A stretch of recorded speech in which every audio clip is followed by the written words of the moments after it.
বলে বাগদাদে একবার বৃষ্টি হইতেছিল না, বৃষ্টি নাই নাই নাই নাই। তো সুন্নত অনুযায়ী বাগদাদের ওলামা আল্লাহওয়ালা মানুষ সব বাগদাদের জামে মসজিদে জমা হয়েছে। ফজরের পরে ফজর পড়ছে, এশা পর্যন্ত দোয়া করছে, কিন্তু বৃষ্টির কোনো চিহ্ন হয় নাই। এশারের পরে চলে গেছে। তো মালিক ইবনে দিনার রহমতুল্লাহ আলাইহি বলেন, আমি বসা ছিলাম মসজিদে,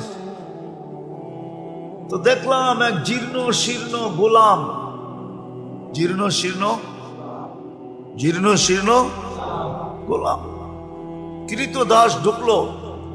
কেননা কৃতদাস দেখলে বোঝা যায়, আপনারা দেখেন তো না, এই জন্য বুঝবেন না। আফ্রিকায় আছে এখনো, নাইজেরিয়ায় ওদের পোশাকই ভিন্ন, ওদেরকে দেখলেই চেনা যায় যারা কৃতদাস। আমিও চিনতাম না, প্রথমবার যখন গেছি তো জিজ্ঞেস করছি এদের পোশাক এরকম কেন? তো বলছে এরা অমুকের কৃতদাস। সবাই আবার ভিন্ন ভিন্ন আছে।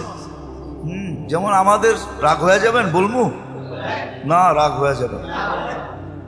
আমাদের যেরকম কিছু লোককে দেখলেই বোঝা যায় উনি কোন দরবারের সাথে সংযুক্ত, টুপি দিয়া, পাঞ্জাবি দিয়া, এমনকি পকেট দিয়েও বোঝা যায়। তো এরকম রাগ হয় না কিন্তু আবার। তো ওই দেশে এরকম বোঝা যায়, প্রত্যেকের আলাদা, গোলামের কৃতদাসের আলাদা আলাদা ইউনিফর্ম আছে, দেখলে বোঝা যায় এটি ওনার। তো কৃতদাস দেখলেই বোঝা যায়। আইসা ঢুকছে, সাধারণভাবে 2 রাকাত নামাজ পড়ছে। ওরা হাত উঠায় বলতেছে, আল্লাহ বৃষ্টি বন্ধ করছো তো বন্দা তোমার কাছে হওয়ার জন্য। বৃষ্টি বন্ধ করছো কেন? আরে ভালো মতে বোঝেন, বন্দা তোমার। ফজরের পরের থেকে তো এশা পর্যন্ত সব মসজিদে বসা ছিল, এখনো তো বৃষ্টি দিলেন না, এক্ষণ দিবেন, এক্ষণ। তো মালিক ইবনে দিনার রহমতুল্লাহ আলাইহি বলতেছে, ও বলতেছে এক্ষণ দিবেন, ও বলতেছে আর আকাশে গর্জন উঠতেছে, নামছে ঝুমঝুমায়া বৃষ্টি। আমিও আটকায় গেছি, ও আটকায় গেছে। বৃষ্টি যতক্ষণ বর্ষণ হওয়ার প্রয়োজন ছিল বর্ষণ হয়েছে। ও মসজিদ থেকে বাহির হয়ে চলে গেছে, বাহির হয়ে চলে গেছে। আমি দূরত্ব নিয়ে একটু পিছে পিছে গেছি, যায় কোথায়? যা দেখলাম এক বাড়িতে ঢুকছে,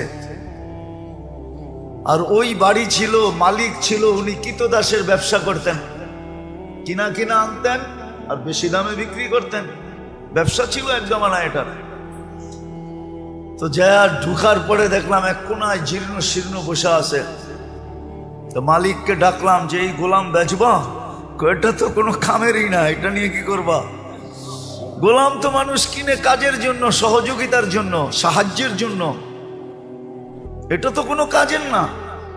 এটা তো কিনা আমি টাকা লস করছি, এটাকে তো শুধু খাওয়াইতেই হয়, কোনো কাজ কুছ পারে না। দেখো না শরীরে কোনো হাড্ডি ছাড়া কিচ্ছু নাই।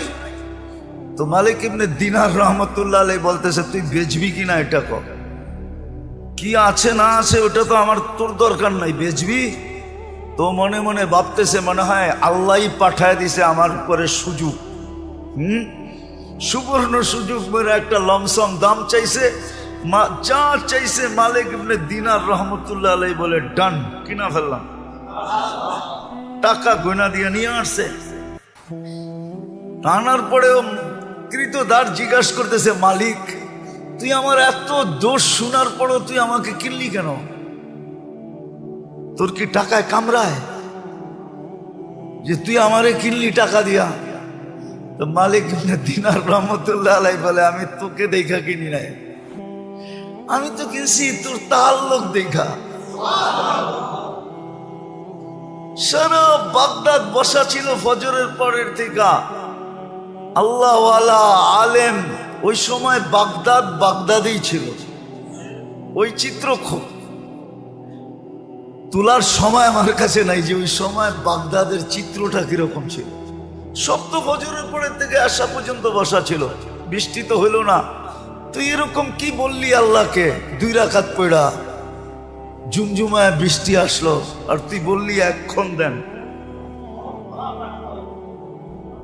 আল্লাহ কাছে পাওয়ার একটা মজা আছে, আজকে আমরা পাই নাই, এই জন্য মজা নাই, মজা পাই নাই।